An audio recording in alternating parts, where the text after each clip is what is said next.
Tonight, we will wander slowly into a stretch of history that lasted over a century. But do not worry, we will not hurry through battles, nor rush over dates.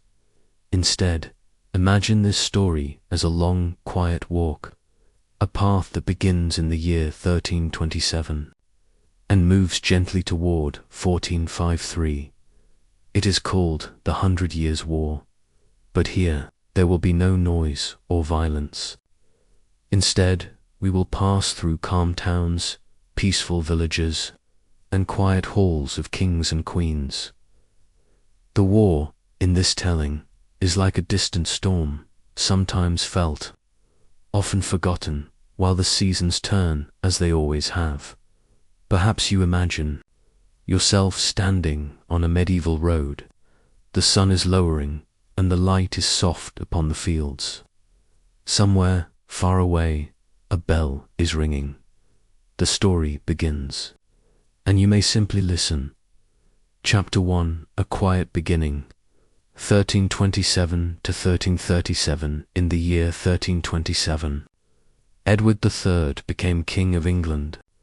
He was young, just 14 years old. His coronation took place in Westminster Abbey, a great stone church where candles flickered and windows glowed softly. Outside the abbey, London went about its life. Merchants set up their stalls. Apprentices swept the steps of their shops. Children laughed and ran through narrow lanes. Across the sea, in France, King Charles IV was nearing the end of his reign. The French court in Paris was quiet with careful conversation. Winter gardens lay still under pale skies. Within stone halls, nobles spoke softly of succession. When Charles died in 1328, Philip VI of Valois became king. But in England, Edward held a claim to the French crown through his mother. It was not a loud or sudden conflict, but rather a thought that moved quietly in the background as seasons turned and life continued. Chapter 2, The First Stirrings, 1337 to 1340. By 1337, the quiet claim of Edward began to take form. Letters were written. Alliances were considered, but for most people, the news from the court was as distant as the clouds. In France, towns continued their rhythms. Rouen bustled with markets, selling wine, cloth, and grain. In England, ships were prepared quietly at the docks, not yet for great battles, but for cautious movements across the Channel. Villagers inland knew little of such matters. They were busy with planting and harvesting. Shepherds guided flocks. Millers ground flour beside quiet rivers. Life, for most, was as it had always been. Chapter 3, Gentle Tides, 1340 to 1347. In 1340, Edward crossed to Flanders with his fleet. The Channel was calm, the ships moving steadily under wide sails. In Calais, fishermen mended their nets. Dockworkers rolled barrels along the wharves, and merchants tallied their goods. The war was not yet felt strongly in the towns. Even as armies prepared, markets stayed open, bread was baked each morning, and evening bells called people to quiet prayers. Chapter 4, Quiet Shores, 1347 to 1356. In 1347, Calais came under English control. Yet the life of the town did not change all at once. The same streets were swept each morning. The same church bells rang at the same hours. New banners hung from the walls. But the smell of baking bread and the sound of carts over cobblestone streets remained the same. Beyond the walls, the countryside passed through its seasons: spring rains, summer harvests, autumn leaves, and winter nights by the fire. Chapter 5, Quiet Roads, 1356 to 1360. The middle years of the century brought changes in alliances and rulers. Envoys travelled along dusty roads. They passed through villages where inns offered bread, cheese, and wine. In towns, banners sometimes changed colour, but daily life stayed steady. Markets sold cloth and wool. Children followed geese through the square dot. By 1360, a truce was arranged. The war paused, and life moved into a calm rhythm once more. Chapter 6. The Years of Quiet Rebuilding. 1362, 1364. After the truce of 1360, a stillness settled across much of France and England. The war did not truly end, but it rested in towns. Repairs began. Streets were paved anew. Old timber beams were replaced in market halls. Church bells were recast and rang clearly again. Merchants reopened trade routes. English wool travelled once more to the looms of Flanders. Gascon wine returned to English tables. In the countryside, the fields were full again. Farmers planted grain. Shepherds tended sheep along rolling hills. The days felt steady, with the rhythm of work and rest unbroken. Chapter 7. Daily Life. In a calmer time, 1364 to 1369 through the mid-1360s, life in many regions felt quiet. The sounds of war seemed far away. In Calais, English and French merchants traded side by side. The harbour was busy, but only with the ordinary tasks of ships arriving and departing in villages. Children played by streams, chasing ducks in the shallows. Women wove linen by sunny windows. Men repaired carts and tended to the harvest. Evenings were filled with the smell of bread baking and the warm light of candles. Chapter 8. Gentle Travels, 1369 to 1373. As the 1360s turned to the 1370s, travel resumed along the main roads. Pilgrims walked to shrines. Merchants rode with carts of goods. Messengers carried letters between courts. At roadside inns, travellers gathered over mugs of ale. Stories were told of distant places, tales of ports, markets, and strange goods. Along the way, chapels and abbeys offered places of rest. The bells marked the hours of prayer, but also the passing of time in a world moving gently forward. Chapter 9. The Quiet Courts, 1373-1377. While towns and villages lived their steady days, the courts of England and France held quiet councils. Edward III was aging. His court was filled with measured voices, scribes writing in careful script, and nobles discussing matters of trade, taxes, and the future of their lands. In France, Charles V reigned thoughtfully, more concerned with building fortifications and strengthening the realm than with loud campaigns. It was a time of planning, of slow movement, and of quiet authority. Chapter 10. A Change of Reigns, 1377 to 1380. In 1377, Edward III of England passed away. His long reign came to a quiet close. The crown passed to his grandson, Richard II, who was just a boy of 10. The coronation was a peaceful ceremony, attended by nobles and clergy. Outside the abbey, Londoners continued with their daily lives, buying bread, mending clothing, and going about their business. In France, Charles V also neared the end of his reign. His passing, too, came without great public unrest.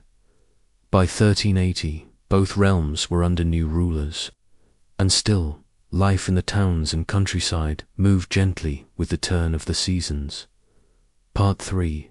The 100 Years. War, Peaceful Chronology, Chapters 11-15. Chapter 11. Young Kings and Quiet Councils, 1380 to 1384.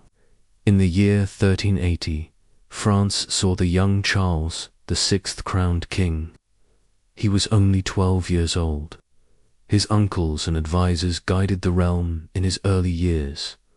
Life in Paris continued much as before.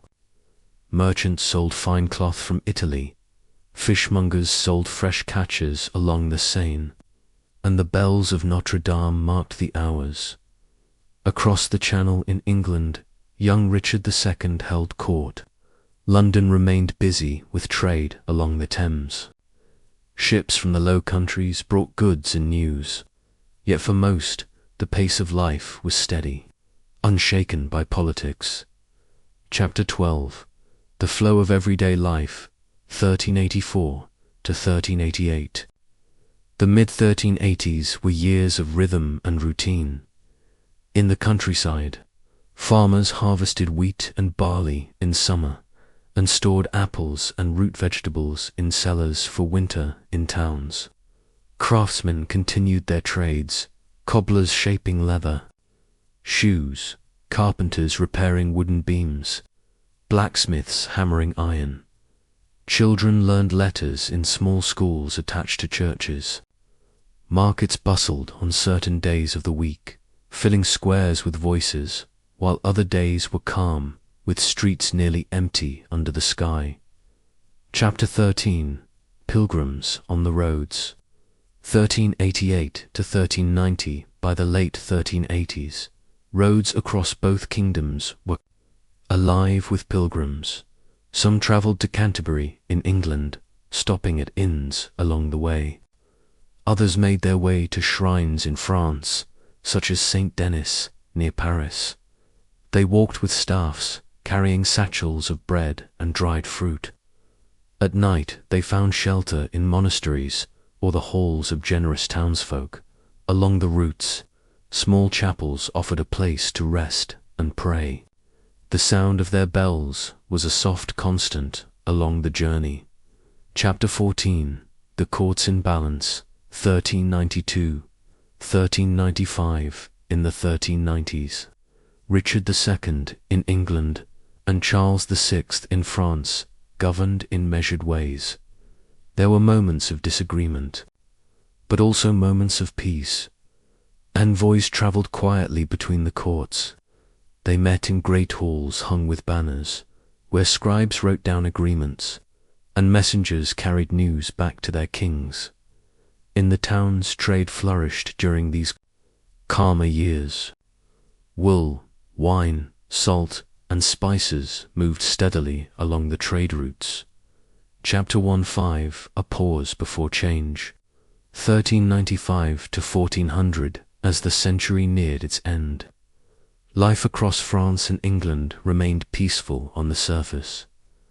In villages, winter came as it always had. Snow rested gently on the thatched roofs. Fires burned steadily in hearths. Families gathered around to share simple meals. In spring, the fields came alive once more. The old patterns continued, with the rhythm of planting, harvesting, and rest. The new century would bring changes, but for now, the pace of life was slow and steady. Chapter 16. A New Century, 1400 to 1405. The year 1400 arrived quietly. In England, Richard II was gone, and Henry IV now sat upon the throne. His reign began without sudden changes for most people. In towns, the markets still opened each morning. Ships still came into port. Villagers still gathered for festivals on feast days. In France, Charles VI continued his reign. The French court remained active, but the countryside felt little of its changes. Through the first years of the century, the rhythm of life stayed gentle, marked by seasons rather than politics. Chapter 17. Towns in Steady Motion, 1405 to 1410. The early years of the 1400s saw the towns of both realms thriving quietly in England. London's narrow streets bustled with merchants from across the seas. Craftsmen in guilds honed their trades, passing skills from master to apprentice. In France, Paris glowed with markets along the Seine. Barges floated down river with goods, while shopkeepers arranged their stalls each morning. The days passed in a steady, predictable flow. People measured time not by kings and battles, but by fairs, harvests, and holy days. Chapter 18. The Roads of Travel. 1410 to 1413, trade routes stretched, like quiet threads across the kingdoms. Merchants carried wool, wine, and spices. Pilgrims walked to shrines, sometimes alone, sometimes in small groups. At crossroads, inns served warm bread and ale to travelers. Church bells rang in the distance, marking the hours as travelers moved from one village to the next. The world was wide, but for those walking the roads, it was also slow and peaceful. Chapter 19. A Young King in England. 1413 to 1415. In 1413, Henry V became King of England. His court was young and full of energy, but beyond the walls of Westminster, life continued in its calm pace. Farmers tilled their fields, fishmongers sold their catch along the Thames, children gathered flowers in springtime meadows. Even when Henry looked toward France, the towns and countryside remained steady, following the old rhythms of work and rest. Chapter 20. The Passing Seasons. 1415 to 1420. As the decade moved forward, there were stirrings of war again. Yet, in many places, the seasons carried more meaning than the armies. In France, autumn leaves fell gently over quiet villages. In England, winter snow dusted the roofs of market towns. Spring brought fresh planting. Summer brought harvest. Life for most people was still shaped by the land more than by politics. Chapter 21. Quiet Years of Treaty 1422, 1425. In 1420, the Treaty of Troyes was signed. In the great halls, scribes carefully wrote each clause on fine parchment. For ordinary people, life went on as before. In France, the wheat still ripened under the summer sun. Bells in village churches called the faithful to worship. Children carried water from wells, and elders sat on benches outside their homes, watching the day pass. In England, merchants continued their trade, and fishermen along the coasts set out before dawn. The treaty was news for the rulers, but the common days for the people remained unchanged. Chapter 22. Markets and Guilds. 1425, 1430. The mid-1420s saw the towns of both kingdoms busy with craft and commerce. In England, guilds held their positions firmly. Bakers, weavers, blacksmiths, and carpenters maintained their traditions. Markets in York and London were filled with goods from near and far out in France. Rouen and Paris bustled in much the same way. Markets along the Seine displayed fish, herbs, wine, and imported spices in small quantities. The air in the marketplaces was alive with voices, but never hurried. Transactions moved at the pace of the day. Chapter 23. Quiet Roads and Pilgrimage. 1430 to 1435. The early 1430s were years of steady movement along the roads. Pilgrims still travelled, seeking shrines and holy sites. Some carried small tokens home as blessings. Merchants moved in carts and on horseback, their goods protected in wooden chests. At night, villagers welcomed travellers with warm food and a safe place to rest. The flicker of firelight from an inn. The window was a comforting sight at the end of a day's journey. Chapter 24. The Changing Courts.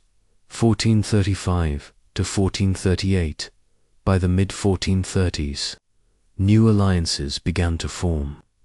The Treaty of Arras brought peace between France and Burgundy. In the courts, the mood shifted toward diplomacy. Tables were set with wine and bread for envoys. Gifts were exchanged. Outside the palaces, cities continued their usual rhythms. Bakers rose before dawn, the scent of fresh loaves drifting through the streets.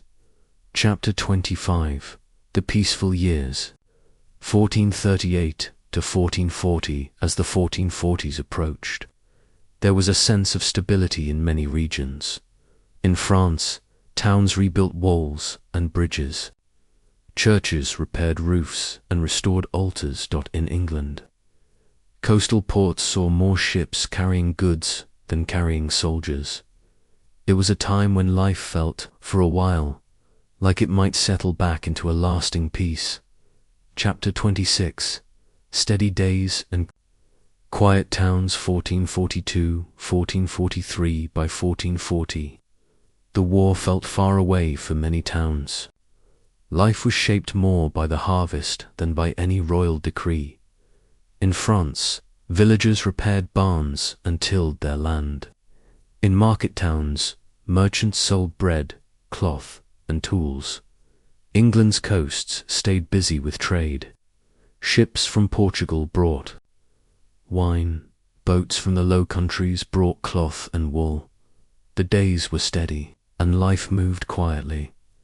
Chapter 27. A Gentle Turn, 1443 to 1446. In the mid-1440s, the slow turning of seasons continued.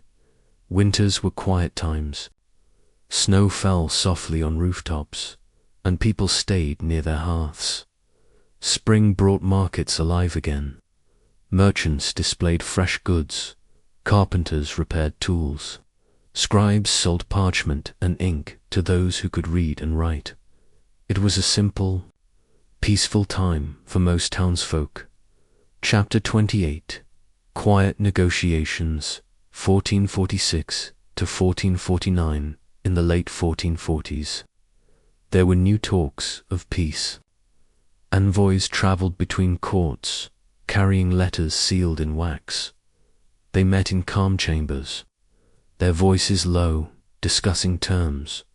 Outside these meetings, cities continued their rhythms. Fishermen hauling nets at dawn, apprentices learning trades.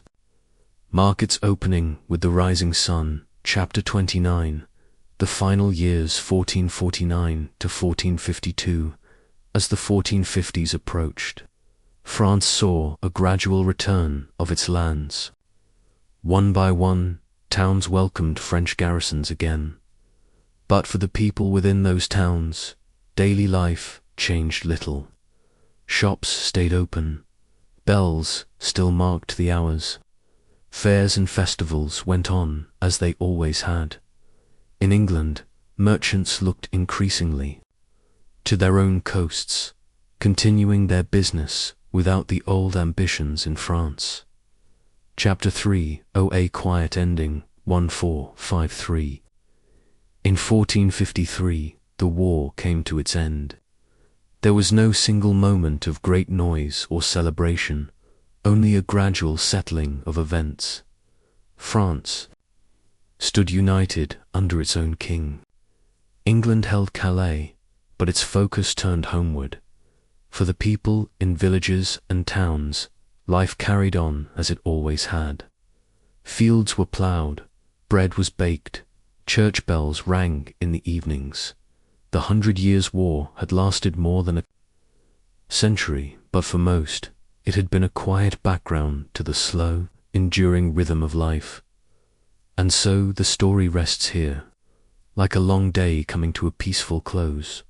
Closing words, drifting into rest, the story of the 100 Years' War, told softly, ends not with clamour, but with calm. Imagine the lands of France and England, quiet under a twilight sky. The fields are still, the towns at rest. Lanterns glow softly in windows, Let the centuries fade into the distance. Let the names and dates drift away. What remains is the steady passage of time, gentle and unhurried. You may rest now with history, like a soft blanket around you. Chapter 31. Life. Along the roads 1453 to 1456, the war had formally ended.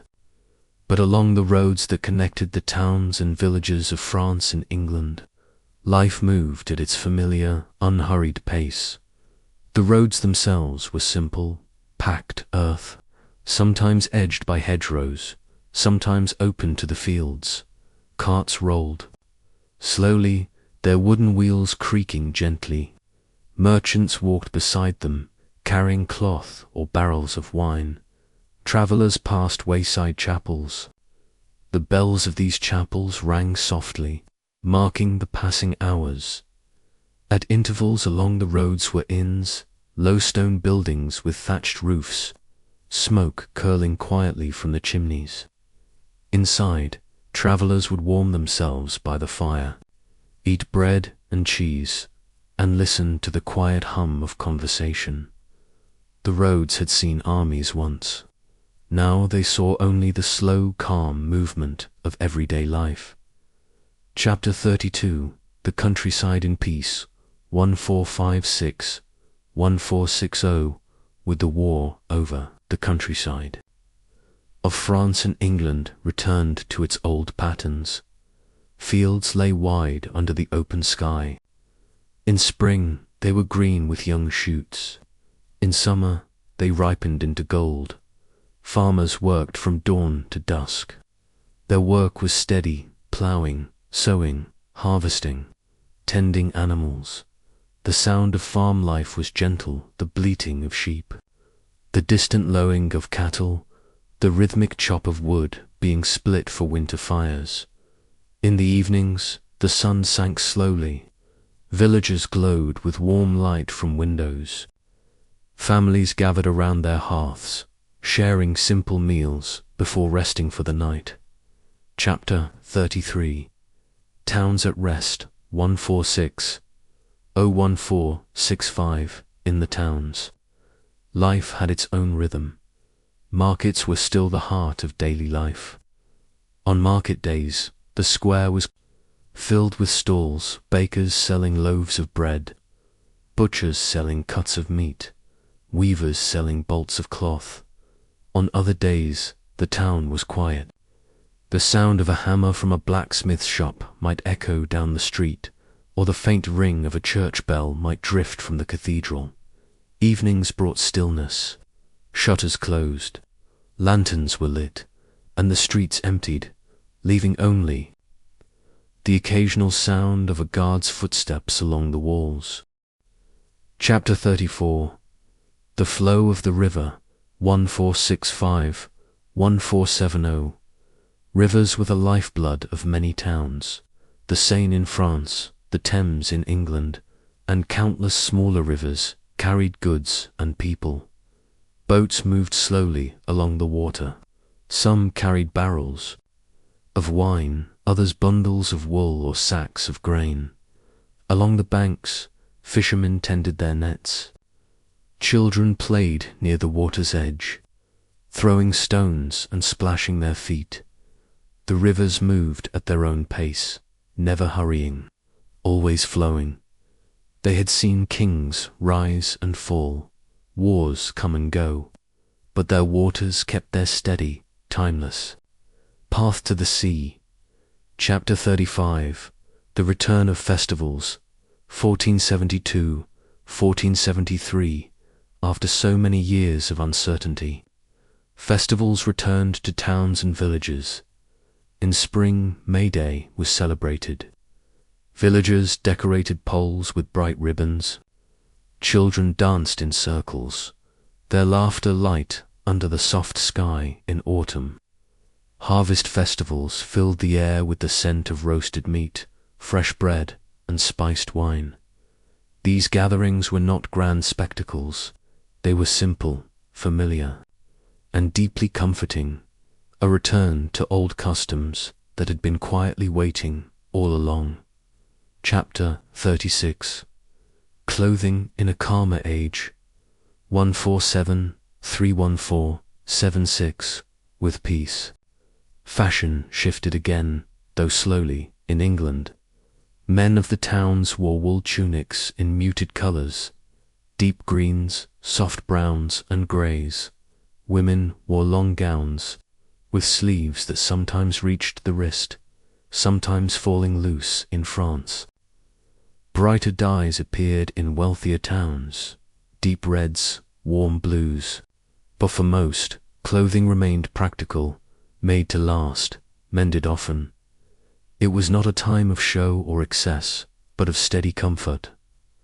Chapter 37. Architecture slowly changes. 1476 to 1479. As the years passed, the towns began to change their shapes.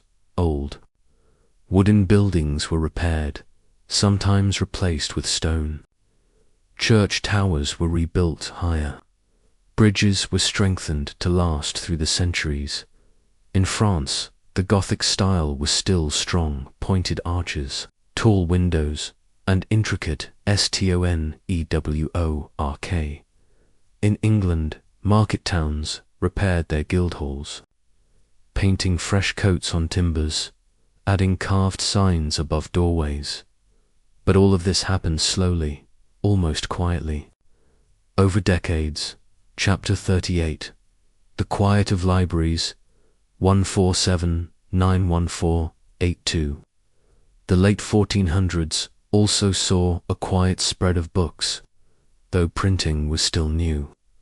Some monasteries and wealthy towns began to keep small libraries. In these libraries, the air was still. Dust motes floated in shafts of light. Books bound in leather rested on wooden shelves. Monks and scholars copied texts by hand. The scratch of quills was the only sound. It was not yet a time of wide literacy, but the seeds were being planted. Quietly, patiently. Chapter 39. Markets of New Goods. 148-214-85.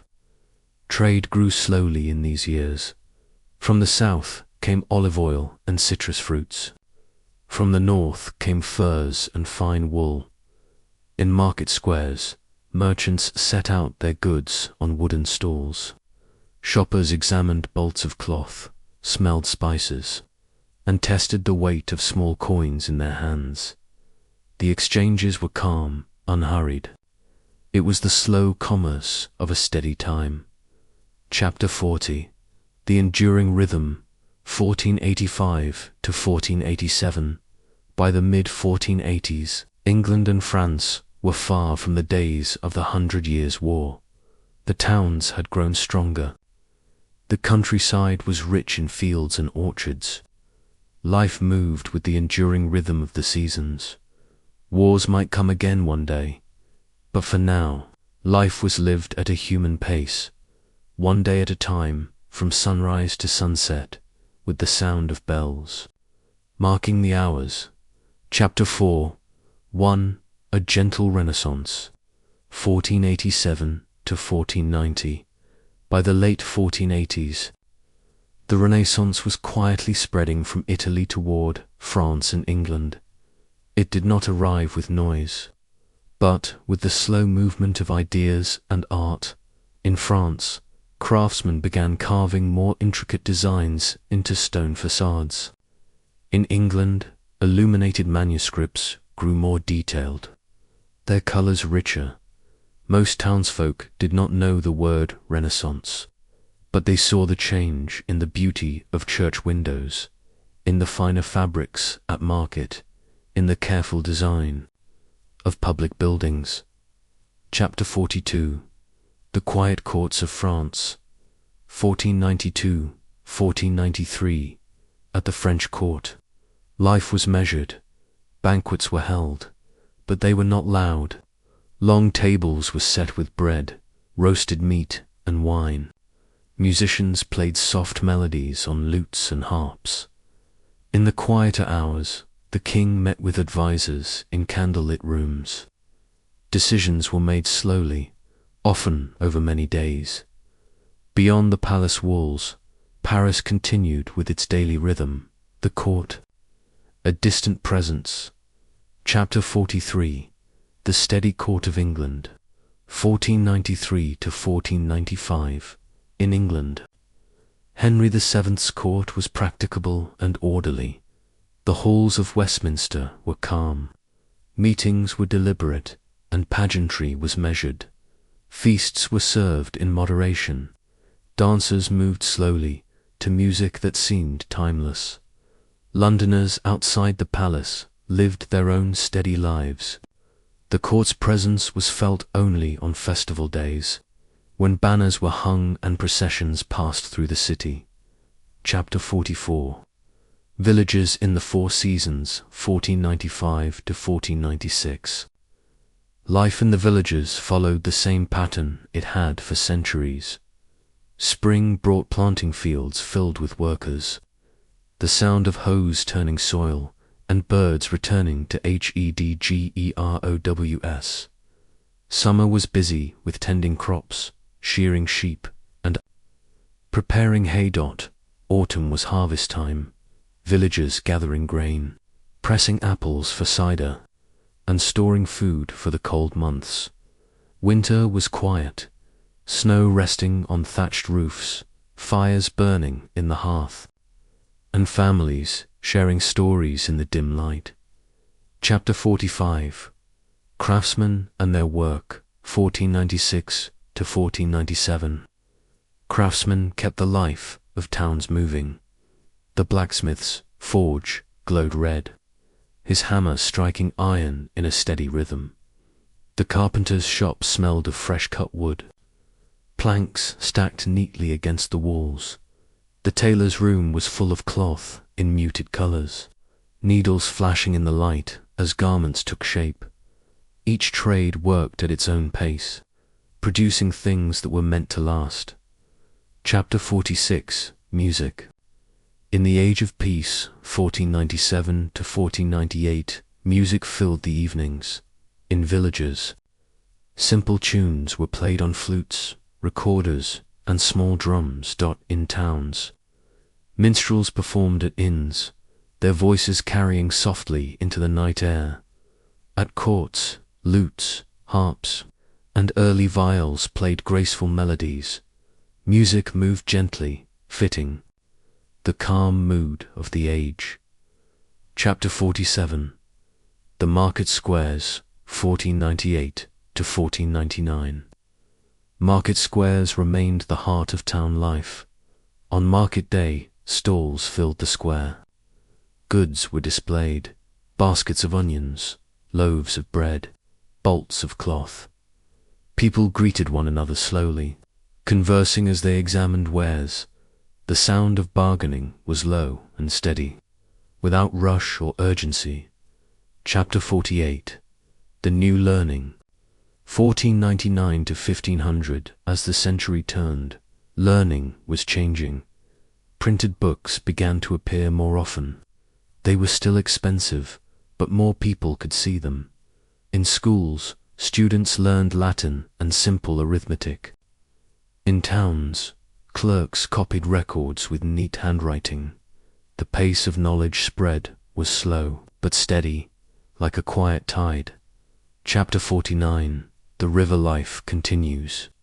1500 to 1502. Rivers remained central to trade. Barges carried grain, wine, and goods. Fishermen cast their nets in the early morning light. Children played along the banks, watching boats pass. The water reflected the sky, whether grey with clouds or golden at sunset. Life along the river was unhurried, marked by the steady flow of the current. Chapter 50. The quiet dawn of a new century, 1502, 1503, as the 1500s began. Both France and England stood at peace. The 100 Years' War was a memory now, a story to be told softly in halls or in the quiet of a fireside. The new century promised change, but for the people living in it, life was still measured by the slow rhythm of the seasons, the ringing of bells, and the steady passage of time. Chapter 51. The Stillness of Town Life, 1503–1505, in the early 1500s. Towns of France and England moved at a gentle rhythm. Shops opened with the morning light. The smell of baking bread drifted through narrow streets. Tradesmen began their day at a measured pace, their work guided by habit. Church bells chimed softly on the hour, a sound that marked time far more than clocks did. The evenings were peaceful, the markets empty, the streets dimly lit by lanterns, and only the sound of footsteps on cobblestones. Chapter 52. The Growing Beauty of Churches, 1505–1507, in both kingdoms. Churches saw quiet improvements. Stonemasons repaired worn arches. Glazers fitted new stained glass into windows, letting colored light fall onto the stone floors.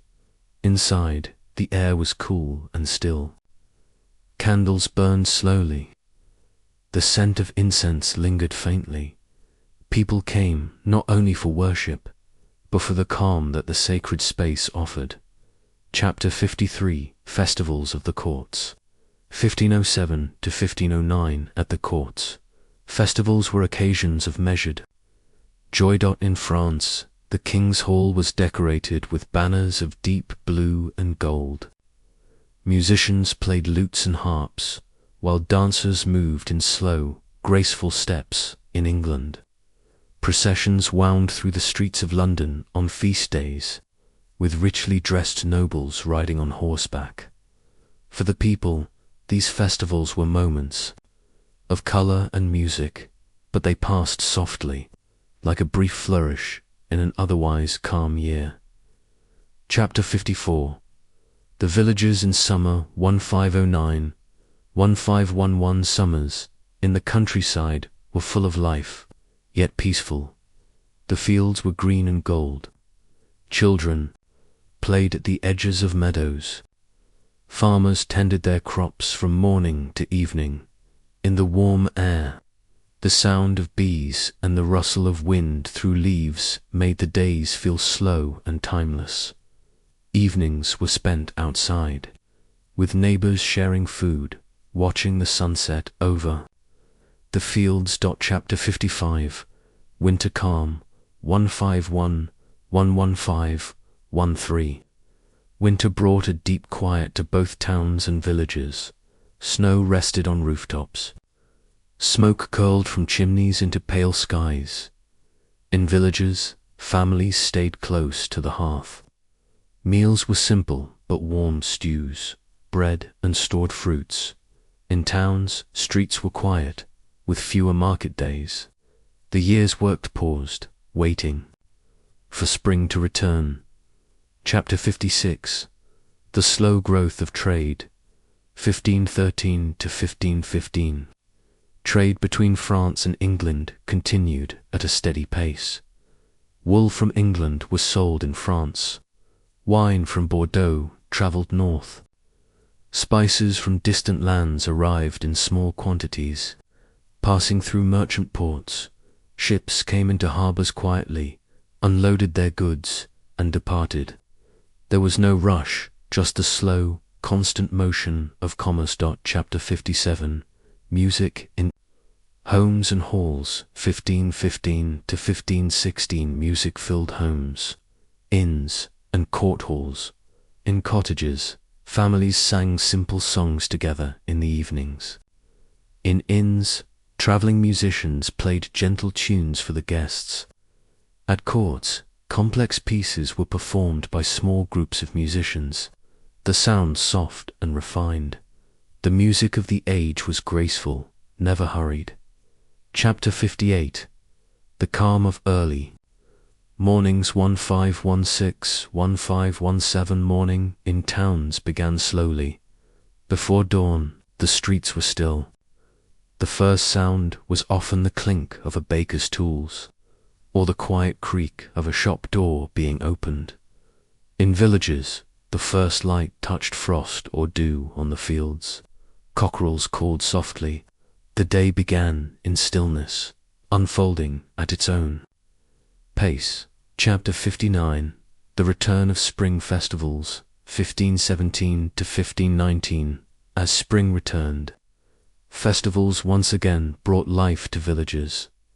Ribbons were tied to poles. Music and dancing filled the village green. The colors were bright reds, yellows, blues, but the mood was unhurried, welcoming the season as it had been welcomed for centuries. Chapter 60. The years flow on 1519, 152. By 1520, the kingdoms were at peace. The 100 Years' War was long past, but its memory was still told in quiet voices. Life went on. Fields were ploughed. Markets opened. Courts held their quiet festivals. Time continued its slow, gentle passage into the years ahead. Chapter 6. 1. A Gentle New Era, 1522, 1523. The 1520s began quietly. In both England and France, the Renaissance was slowly shaping art, architecture, and learning. In towns, new buildings had more ornament, but the streets were the same stone, timber, and the sound of footsteps on cobblestones. The courts were active, but outside the palaces, life for most was steady and familiar. Chapter 62. The Fields in Their Seasons, 1523 to 1525. The land continued its ancient rhythm. Spring, seeds pressed into damp soil, fruit trees blooming softly.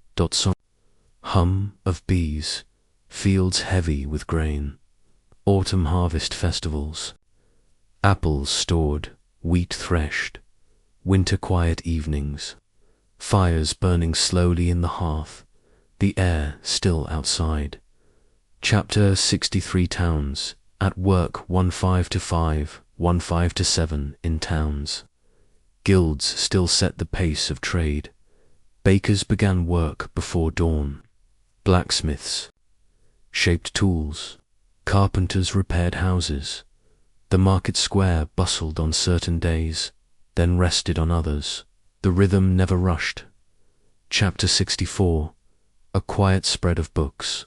1527 to 1530. Printed books became more common, though still valued. Small bookshops appeared in some towns. The smell of ink and paper filled their rooms. In monasteries, older manuscripts were still read in silence, the slow work of learning continuing as it had for centuries. Chapter 65. Music of the Age, 1532, 1533. Music softened the years at courts. Lutes and harps filled the air with measured melodies. In towns, minstrels performed in inns. In villages, people sang simple songs as they worked or gathered at festivals. Music was part of life, woven gently into the days. Chapter 66. The Villages in Mid-Century, 1533 to 1536. In mid-century, village life remained almost unchanged. Houses of timber and thatch stood by narrow lanes. Wells provided water. The fields surrounded the homes like a green wall. Children learned their parents' trades, and elders sat by the doors, watching the sunlight shift through the day. Chapter 67. The Calm Rivers, 1536 to 1539. The rivers continued their patient work. Boats moved slowly with cargo, wool, grain, wine. Fishermen mended nets along the banks. The rivers were unchanged by politics, their flow as constant as the passing years. Chapter 68. The Quiet of the Courts, 1539, 1543 in both kingdoms. The royal courts remained symbols of stability. Ceremonies were held. Envoys visited. Feasts took place in measured style. Beyond the palace gates, life was steady, the court a distant rhythm in the background. Chapter 69. The Passing Years, 1543 to 1547. The 1540s passed like the decades before, fields planted and harvested, markets opening and closing, church bells marking the hours. Change came slowly, almost without notice. Chapter 70. A Soft Ending, 1547 to 1550 by 1550. A new generation lived in both France and England. The 100 Years' War was far in the past. Its memory was a quiet story told by elders at evening firesides. Life continued, calm, steady, the seasons turning as they always had. The story closes here, as the world rests under a wide and quiet sky. Final closing words, and now the long telling is complete. From the early 1300s to the calm mid-1500s, the story has flowed gently, like a slow river, carrying the listener to rest. The bells are quiet now, the fields are still, the story settles into silence. May you rest as the centuries fade softly into dreams.